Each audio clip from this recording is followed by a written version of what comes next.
At Thanksgiving, my sister mocked me for being single, so I smiled and said, "Actually, I'm married." Then I showed the proof she'd tried so hard to hide from everyone. The room froze as I showed proof. She'd hidden every invite. The turkey was dry. Of course, it was. My mother could never get the time perfect, but no one ever criticized her since I was the only one who received criticism in our family. "Claire, could you please pass the cranberry sauce?" My sister Melissa's voice was dripping with syrupy sweetness, which she had honed over 34 years as the beloved kid. Her diamond engagement ring reflected the light as she stretched across the table, nearly blinding me with its ostentation. I handed her the sauce without commenting. It had been 18 months since I had last sat at this table, and I could immediately recall why I had avoided it. "So Melissa's wedding was absolutely spectacular," Mom said, embarking on what had to be the 14th review of the event I hadn't attended. "The flowers alone cost more than most people's cars. And the venue," she went on. "That country club has a 3-year waiting list, but Melissa's husband, has connections. Ethan knows people everywhere," Melissa said, clutching her husband's arm. He grinned that politician's smile, which he had presumably perfected in the mirror. "It's one of the perks of being a successful litigation attorney." I sliced into my dry turkey without saying anything. This is the game we played. They talked at me, not to me, and I was supposed to sit there and take it all in like an emotional punching bag wrapped in Christmas sweaters. My dad cleared his throat. "Claire, the ceremony was amazing. You truly missed something special." "I'm sure it was lovely," I said, my tone calm. "Lovely." My mother's fork clattered on her plate. "It was the wedding of the century. Everyone who mattered in this town was present, including the Carters, Whitmans, and Mayor Collins." Melissa smiled wider. "We had 320 guests. The response rate was fantastic. Almost everyone we invited arrived. I drank a drink of wine while waiting.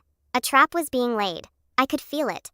After 28 years of being disappointed, I recognized the pattern." "Speaking of weddings," Melissa remarked, her tone turning to the condescending tone she saved for me. "When are you going to settle down, Claire? You aren't growing any younger, you know." There it was. Mom interrupted before I could answer. "She's been dating him for 4 years now." "What is his name again?" "James. John. Daniel," I said gently. "Right. Daniel. What is he doing again?" "Something about computers. He's a software engineer at Microsoft." Melissa laughed, making a tinkling sound like broken glass. "Oh, that's correct. The IT man. Does he even have a suit?" Ethan laughed politely at his wife's joke.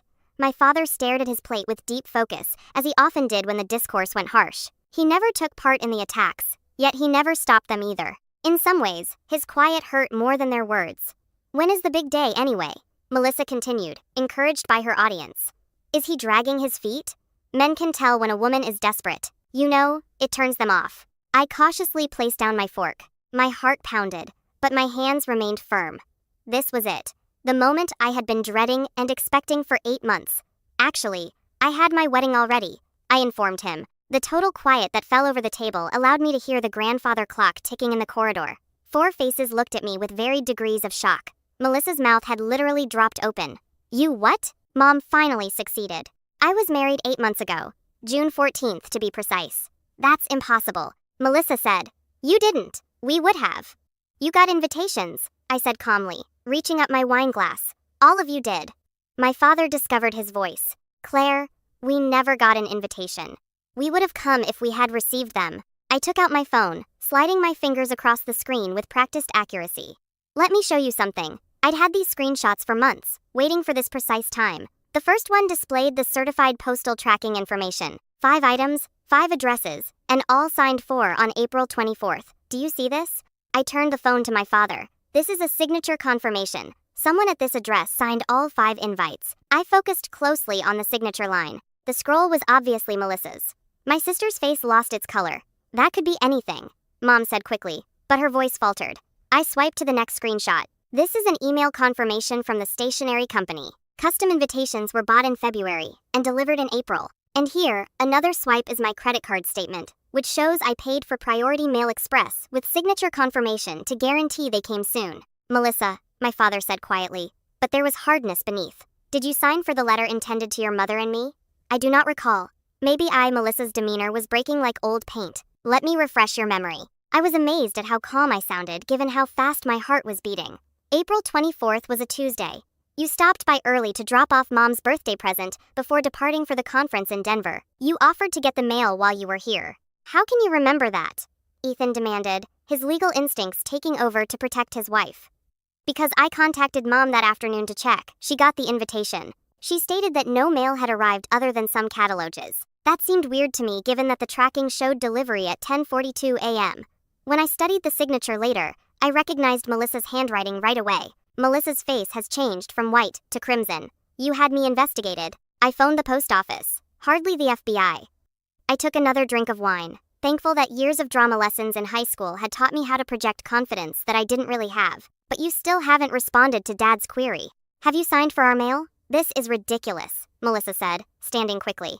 I don't have to sit here and be accused. Sit down. My dad's voice cracked like a whip. I had never heard him use that tone before. Melissa sat. He looked at me, his expression confused and even wounded. Why aren't you telling us? Even if we had missed the invites, you may have phoned. This was the question I had been preparing for. I had practiced it in therapy for weeks before agreeing to attend the dinner. I did call, I said, my voice calm several times. The first time was May 4th, following 4 weeks of radio quiet. Mom, you said you were busy preparing Melissa's engagement party and would call me back. You did not. Mom opened her lips to complain, but I persisted. I phoned again on May 11th, got voicemail, and left a message that I was frightened since the wedding was just 6 weeks away, and I hadn't heard back from anybody. Nobody phoned back. I opened up my call log. I've been backing up my phone records for months just for this time. On May 18th, I phoned Dad's mobile and got voicemail. On May 20th, I texted the family group chat, which I now realize I am no longer a part of. I contacted the Houseland 3 times on May 25th. On May 29th, we issued an email to everyone. We never got an email, she asserted, because Melissa has access to the family email account, and she deleted it. I stared at my sister, who had become extremely motionless, exactly as she had erased the one I sent in April, shortly after mailing the invites. You can't prove that, Melissa muttered. I retrieved the email account activity log. Daniel showed me how to check it. It turns out that if you were the one who created the family email account years ago, you still have recovery access. I gave Melissa a direct glance. The email was opened on April 26th at 8:36 p.m. from this house's IP address, and then erased forever. Someone did not want anyone else to see it. Ethan's expression had changed from protective to calculating. As a lawyer, he knew exactly what the evidence indicated. Claire, Mom murmured for the first time in years, her voice unsure. Why didn't you drive over here? If you truly wanted us to attend your wedding, you could have. Mom, I live in Seattle. It's a 4-hour drive each ways. I drove that route 15 times in the 2 years leading up to my move. How many times did any of you come to me? 0. The number hovered in the air between us. You came for Christmas? Dad answered hesitantly. I drove here for Christmas, Thanksgiving, Easter, Mom and Melissa's birthdays, and your birthday. I attended Melissa's engagement party, bridal shower, and bachelorette weekend. I changed my work schedule, spent hundreds of dollars on petrol, and slept on that terrible couch bed in the guest room that smelled like mothballs. My voice stayed calm, but I could feel years of stored hurt forming into words. And you know what? Nobody has ever asked me about my life. No one said, hey Claire, how's your work going? Or, are you pleased in Seattle? It was always about Melissa. That's not fair, Melissa remarked, but her tone lacked conviction. Isn't it? When is my birthday, Melissa? She blinked. What? It's my birthday. Which day is it? Silence. It's October 12th, I announced. I turned 34 this year. Nobody called. Nobody texted. I didn't even receive a Facebook message. We've all been so busy, Mom explained. I phoned you for your birthday, Mom. As I do every year, I sent you costly flowers from your favorite downtown store. I remembered. Why couldn't anyone remember me? My dad's shoulders sagged. For the first time, he appeared older. The wedding was beautiful, I said, my voice softening. The rage was drained away, leaving a void in its wake. Daniel and I married at a small church by the seaside. Only us, his parents, his sister, his brother, and perhaps 16 of our closest friends. There are a total of 24 persons, small, private, and lovely. His mother helped me get into my outfit. When it became evident that my father would not be present, his father led me down the aisle. We exchanged vows that we had written ourselves. And then we had supper at this incredible seafood restaurant overlooking the lake. I picked up a snapshot on my phone of Daniel and me laughing, my veil flying in the coastal air. I appeared cheerful. I'm actually delighted. We honeymooned in Hawaii for 3 weeks, Maui. It was amazing. I scrolled through photographs of sunsets, beaches, the two of us swimming, hiking, and simply living in a place where no one compared me to anybody else. The best 3 weeks of my life, actually. The The wedding and honeymoon. Mom reached for the phone, but I grabbed it back. I'm not done. Claire, please. I need to say something. I've needed to say this for years. I glanced at each one in turn. When Melissa got engaged, Mom immediately began preparing. Remember, you called suppliers the same night. You created a Pinterest board. You poured yourself into making her day great. Do you know how that felt? Watching you be so concerned about her happiness while treating mine as an afterthought. We love you both equally, Mom insisted. But the words seemed empty. Do you? Because from where I sit, it's always the Melissa show. Melissa the cheerleader. Melissa is the homecoming queen. Melissa is the sorority president. Melissa, who graduated summa cum laude. Melissa married a wealthy lawyer. Meanwhile, I am simply Claire. Claire has a normal work and a regular existence in Seattle where no one ever visits. You never seem to want the same things Melissa wanted. Dad replied gently, so that makes me less deserving of your attention and love. I shake my head. I earned a master's degree in environmental science. I work with a charity that is making an impact in water conservation policies. I bought my own condo with no support from anyone. I've constructed a life I'm proud of, yet you've never asked me about it. Do you know what I do all day? More silence. I analyze water usage patterns and develop sustainability models for municipalities. I told you it isn't glamorous. It will not make me affluent. Last year, however, 40 cities approved laws that I helped to investigate. Millions of people now have improved access to clean water because to the work I did. I am proud of that. I'm proud of the life I've built. We're proud of you too, Mom murmured. But she couldn't meet my gaze. Are you? So, why did Melissa throw away my wedding invitations? All eyes were on my sister. She had been silent for long minutes, her face changing hues of crimson and white. Now she appeared to be cornered. I didn't, she began, then stopped. All right. I took them, but you do not comprehend. Then explain it to me. It was meant to be about my wedding. The words sprang out of her like a champagne cork. For once, I was supposed to be the center of attention without you trying to steal my thunder. I truly laughed. I couldn't help it. Steal your thunder. Melissa, I have been invisible for years. How could I possibly? You always do it. You appear humble and modest, but then you do these tricks to make others feel sorry for you. Oh, poor Claire. No one notices her.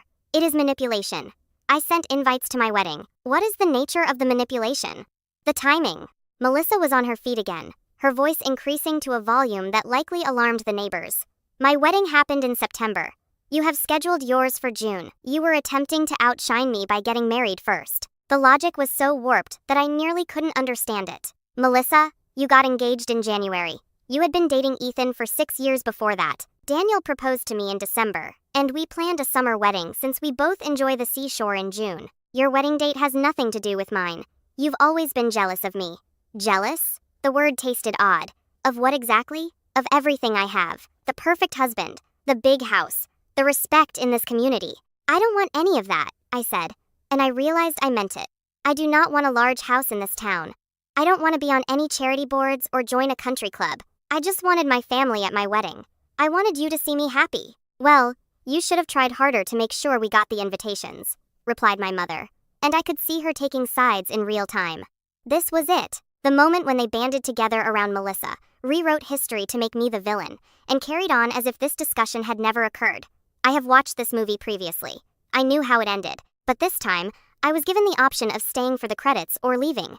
You're right, I responded, rising up and grabbing my purse. I should have tried harder. I should have walked up at your door and made you acknowledge me. But you know what? I am tired of trying. I'm weary of being the person that always reaches out, makes an effort, and then gets slammed down for it. Claire, sit down, Dad instructed. We're not done here. We actually are. I came here tonight because a part of me still hoped that you would notice that you missed my wedding, that you'd be disappointed you weren't there. However, you are not unhappy about missing it. You're unhappy because I'm calling Melissa out for tossing away the invites. She's your sister, Mom said. Family forgives, does it? Because I've been forgiving you guys for years, and I don't think I've ever gotten the same kindness. I pulled on my coat. I forgive you for missing my college graduation, because Melissa had a sorority function. I forgive you for canceling our Christmas visit the year Daniel and I first started dating because Melissa required assistance relocating. I forgive you for spending my birthday helping Melissa choose wedding sites. I have done nothing but forgive. Where are you going? Dad inquired. Return to Seattle. Back to my marriage, my house, and my life, which I established without any of you. You're being dramatic, Melissa remarked, her voice shaking slightly. No, I'm done. There is a difference. I started towards the door, but then hesitated. For what it is worth, I truly wanted you there. All of you. Daniel's mother continued asking why my family hadn't arrived, and I kept making excuses since I couldn't confess that my own sister had ruined me. His family felt so awful that they attempted to involve me more, which just made it clear that mine didn't care enough to go. Dad responded, "We didn't know," and I saw a crack in his voice. "You could have known. You had my phone number, email, and address. If you had wanted to be a part of my life, you could have been." Melissa did not truly prevent it. She basically gave you license to continue doing what you were doing, treating me as if I didn't matter. I opened the door. Cold November air swept in, bearing the aroma of withering leaves in the impending winter. "Claire, wait," my father said, one hand out. "Please, let's talk about this. We have been discussing, or rather, I've been talking while you've been making excuses." I stepped onto the porch.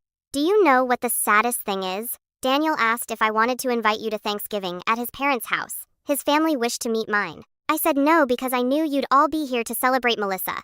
I came regardless because I felt like I owed you one more opportunity. I was wrong. You can't just walk away from your family, Mom remarked through the doorway. "Watch me." I got halfway to my car when Melissa's voice stopped me. Claire, wait." She had hurried out without a coat, holding herself against the cold. For a brief moment, she resembled the girl I'd shared a room with for 18 years. The one who used to comb my hair and lend me her clothing before everything turned into a competition I never committed to participate in. "I'm sorry," she whispered, and to my amazement, tears streamed down her cheek. "I'm very sorry. You're correct. I took the invites. I threw them away. I promised myself I'd just keep them hidden till after my wedding and then tell everyone." She swallowed breath. "Then it was easy to pretend they never arrived. It was easier than admitting what I had done." "Why?" I asked. "Just tell me why." "Because you were always the good one," she said, her voice breaking. "Everyone always says that. Claire is really brilliant. Claire is extremely committed. Claire doesn't require all of that care. But I needed it. I needed to feel exceptional, and the only way I could do so was to avoid being compared to you." "That is insane, Melissa. I was never competing with you." "I understand. That's what made things worse. You didn't even try. But people still loved you." She wiped her eyes forcefully. "I am the worst sister in the world. I destroyed your wedding. I can't take it back." "No, you can't." We stood there in the cold, 3 feet apart, and unbridgeable. "Will you ever forgive me?" she whispered. "I don't know," I said honestly. "Maybe someday, but not now. Today, I am too furious and upset, and I need to return home, to the person who genuinely shows up for me." I got in my car and drove away, seeing my childhood home fade in the rear-view mirror. Before I even got on the freeway, my phone started vibrating with calls and texts from everyone, most likely attempting to digest what had just transpired. I set it to silence. Daniel was waiting for me when I arrived home, even though it was past midnight. He took one glance at me and drew me into his embrace. "Is it that bad?" he asked. "Worse, but better. I believe I have finally stated what I needed to say. I'm proud of you. I'm proud of me, too." I moved back to look at him. "Is your family still celebrating Thanksgiving tomorrow?" "Of course. Mom's already inquiring when we'll arrive." "So, that's our family now," I explained. "The one that actually wants us." I could not sleep that night. Every time I closed my eyes, I saw their expressions around the table. Shock, disbelief, and Mom's shuddered look when she realized she couldn't change the story. I kept repeating Melissa's confession on the porch, looking for sincerity in her tears. Had she intended it, or was it just another performance?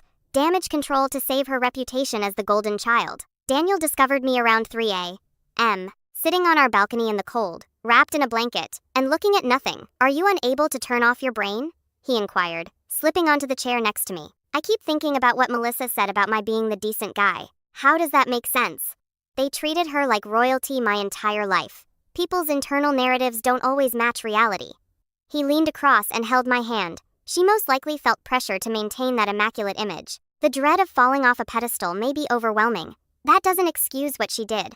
No, it doesn't, but it might explain it. He softly squeezed my fingers. "The question is, what do you want to happen next?" I had been avoiding thinking about it. For so long, the encounter had been my primary aim, and I had made no other plans. What did happen next? Could I really move away from my family forever? Did I really want to? "I don't know," I acknowledged. "A part of me wants to never talk to them again, but another part I stopped off, attempting to describe my feelings. I spent so many years trying to win their affection. Maybe I should show to myself that I can live without it. You already exist without it. You have been doing that for years." "Have I, though?" Or have I simply been pretending, secretly hoping they'll wake up one day and see me? It was painful to make the disclosure. Every accomplishment, every milestone, a part of me was still acting for an audience that wasn't there. Daniel remained quiet for a bit, carefully selecting his words. You sobbed when we got engaged. Happy tears, you murmured. But I recall you saying something else. Maybe now they'll take me seriously, you said. I had stated that I had forgotten. Then the recollection came pouring back. We'd been at the restaurant where he proposed. Champagne bubbles still tickling my nose when those words came out before I could stop them. I wanted them at our wedding because I thought it would finally prove I was worth showing up for. I explained slowly, the reality dawning on me as I spoke. But they didn't arrive. And you know what? Regardless, the wedding was lovely. We were content anyway. I didn't need them there to confirm my happiness. No, you didn't. So why is it still hurting so much? Because you're grieving, Daniel explained simply.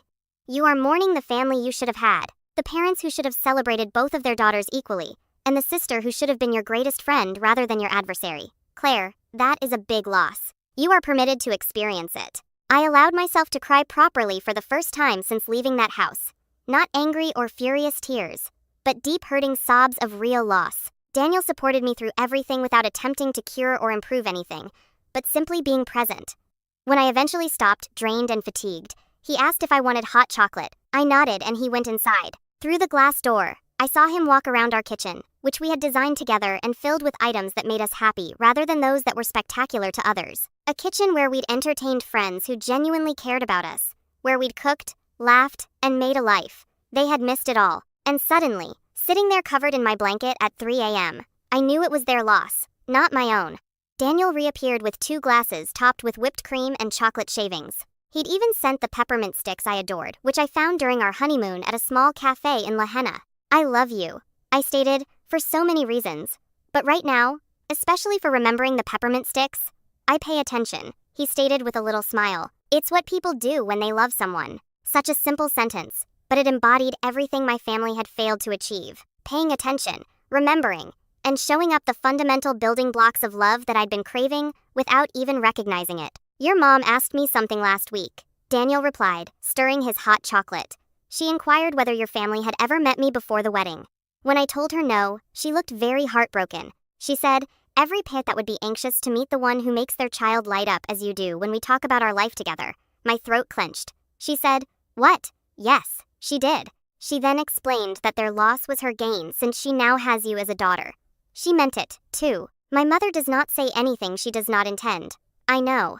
I observed it about Helen within an hour of meeting her. She was warm yet honest, caring yet direct. Everything my own mother was not. They want to do a second reception for us, Daniel explained. Nothing major, just family and a few close friends. An opportunity to rejoice with those who genuinely care. My parents want to host it, perhaps in the spring, when the weather is nicer. What are your thoughts? The concept should have seemed off somehow, like a consolation reward, but it did not. It seemed like a gift. I think that sounds perfect, I commented. Can we do it at that lakeside venue? The one with large windows. Already checked. They have availability in May. Of course, he had. That is what partners do. They foresaw needs, made arrangements, and turned up. Every single time we waited on the balcony till dawn began coloring the sky pink and gold. Something fundamental changed inside of me during those silent hours. The rage and hurt persisted, but it no longer seemed like they were engulfing me from the inside out. They became into something I carried rather than something that carried me. Daniel's Thanksgiving was everything that my family's celebration had not been. Yes, it was loud, but it was filled with laughing rather than anxiety. His sister Olivia met me with a crushing embrace and an urgent need to view more wedding images. His brother Ryan attempted to teach me the family card game, which apparently everyone learns, at the age of 6. Helen was concerned about whether I was eating enough, and Daniel's father, Robert, insisted on learning everything about my work. He was truly engaged in water conservation policies in a way that my own parents had never been. So, you are telling me that the algorithm you helped build saved Los Angeles 35 million gallons of water in 8 months? Robert leaned forward, his eyes bright with eagerness. That is extraordinary. How did you deal with seasonal change and usage patterns? I described the process, warming to the subject, as I usually did when someone was willing to listen. He posed insightful questions, questioned some of my assumptions in a way that made me think rather than feel defensive. And by the end of dinner, I had promised to give him links to our published research. You've got a brilliant wife, he said Daniel as we were clearing dishes.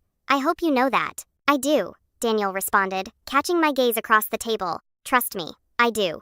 Later, despite Helen's protestations, she gently brought up my family situation. Daniel mentioned that things were difficult with your parents during Thanksgiving, she remarked, scouring a roasting pan with more vigor than required. I hope I'm not going too far, but I want you to know that whatever occurred does not affect anything here.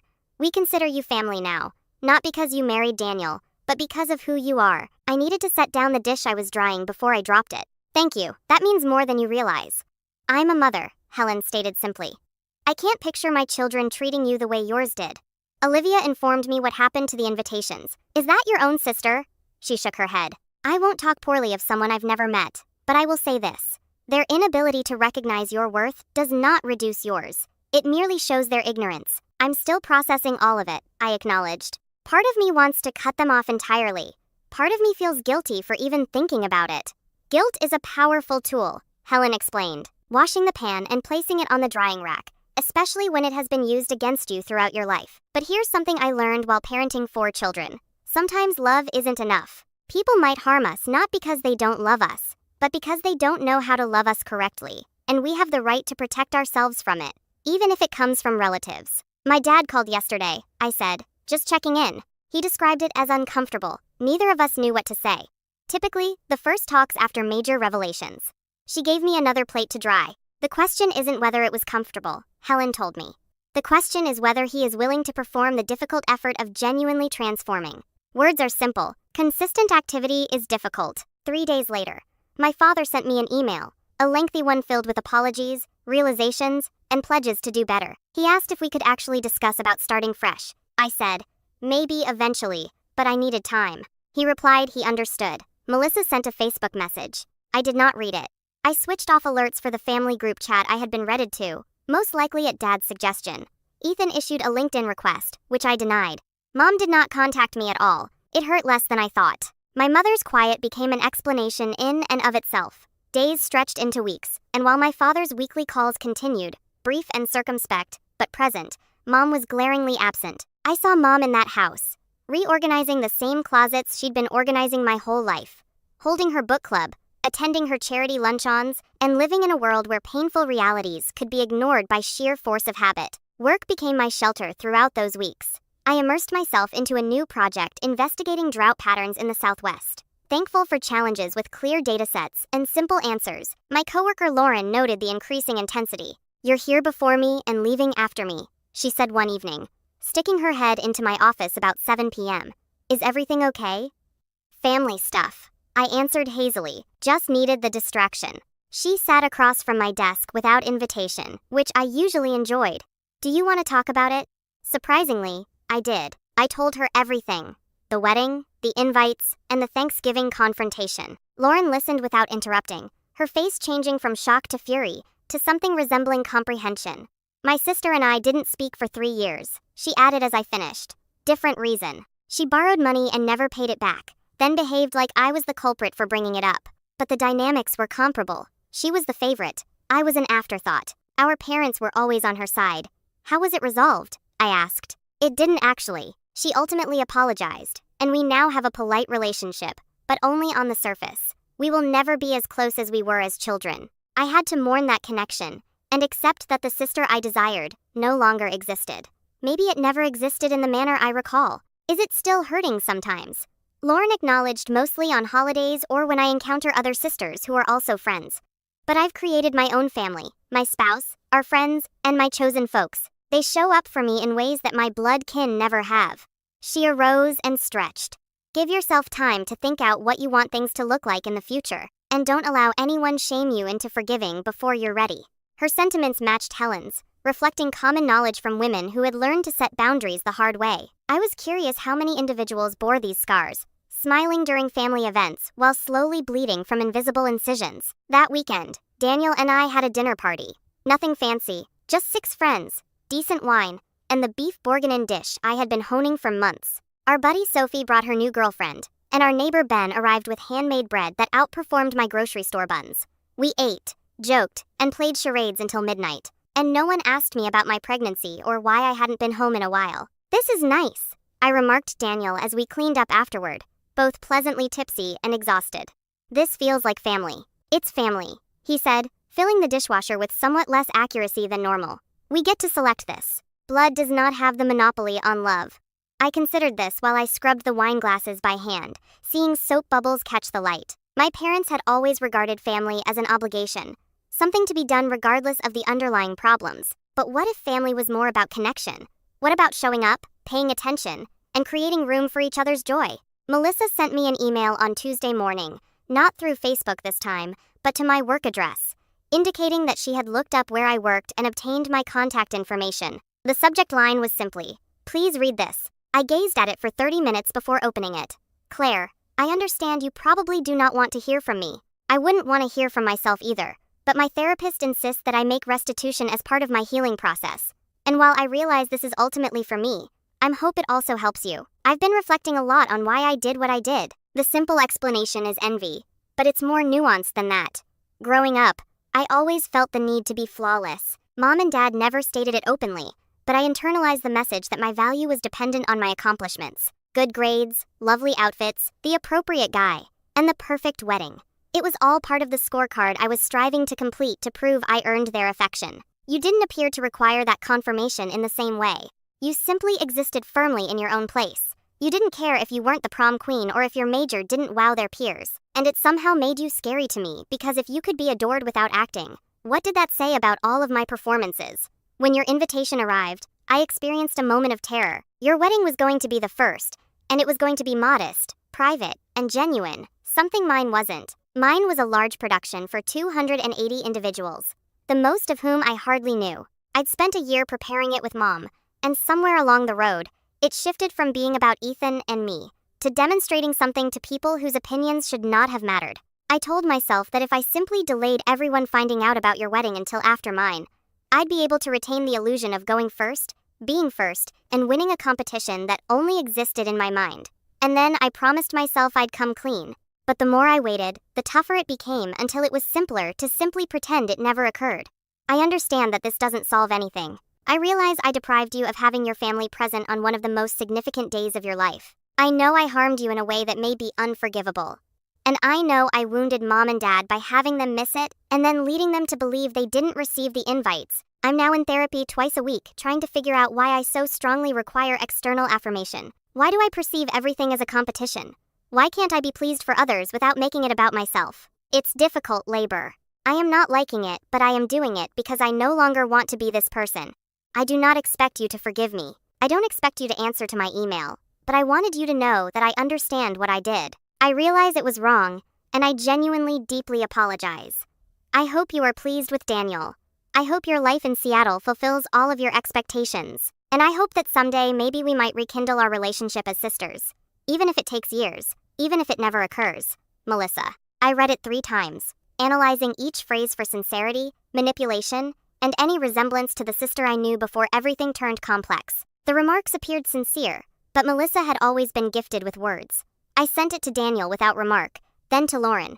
After nearly an hour of hesitation, I went to my father. He responded within minutes. Claire, she's trying. That is all I can tell you. It is up to you to decide whether it is enough. Was she trying? Or was this simply another ACT therapy speak performed in the service of her own rehabilitation with no regard for the harm she'd done? I could not tell, and the unknown was its own form of pain. 2 weeks after Thanksgiving, a gift came at my doorstep. Inside was a wedding card unopened and addressed to my parents. One of 5 invitations. My father's message stated that he discovered it while assisting Melissa in cleaning out some storage boxes from the garage. She'd stashed them all there, seemingly expecting they'd be overlooked among the holiday decorations and old tax records. I showed Daniel. We admired the gorgeous calligraphy and the carefully crafted wording, asking my family to share our love. Should we keep it? He asked. No, I said. Let's put it in the album anyway as a reminder of what they missed, of what we built without them. Christmas came and went without a visit to my hometown. New Year's, too. My father phoned once a week, and we had brief discussions about the weather and work, avoiding anything substantive. It was something I guess maybe. In February, Melissa left me a voicemail. She was in treatment dealing with her difficulties. She stated she understood if I never wanted to speak with her again, but she was trying to improve. She hoped I was pleased. I was. In March, Mom fell and shattered her hip. Dad called, his voice raspy from weariness, asking if I could come help. Before driving down, I gave it a lot of thought, more than I probably should have. Not because I'd forgiven anything, but because I was choosing to show up after years of not being asked properly. When I came into that hospital room, Mom shed real tears, not the fake sort she was so skilled at. She apologized for not being the mother I needed. She stated she'd been thinking about all the ways she'd failed me, while laying in that hospital bed with nothing to do except ponder. Maybe she intended it. Maybe it was the painkillers talking. I didn't know, and I astonished myself by realizing I didn't have to know right immediately. "I'm here," I informed her. "That's enough for today." Melissa turned up that evening. We sat on opposite sides of Mom's bed, not speaking directly to one another, but also not ignoring each other. Small steps. I remained for 4 days assisting Dad with housekeeping, dealing with insurance companies, and managing prescription regimens. On the final day, he hugged me tightly and thanked me for attending. "You didn't have to," he said quietly. "After everything, I understand, but I wanted to." I drew back and faced him directly. "I'm not totally recovering, Dad. This does not erase what occurred, but I'm not disappearing either." "Well, find out something in between," he nodded. Perhaps for the first time, his eyes filled with comprehension. The journey back to Seattle seemed different, lighter, as if I'd released a weight I'd been carrying for so long that I'd forgotten it was there. I contacted Daniel from a rest break and said I was on my way home. "How are you feeling?" he asked. "Like myself," I said. Finally. That more than anything else was cause for celebration.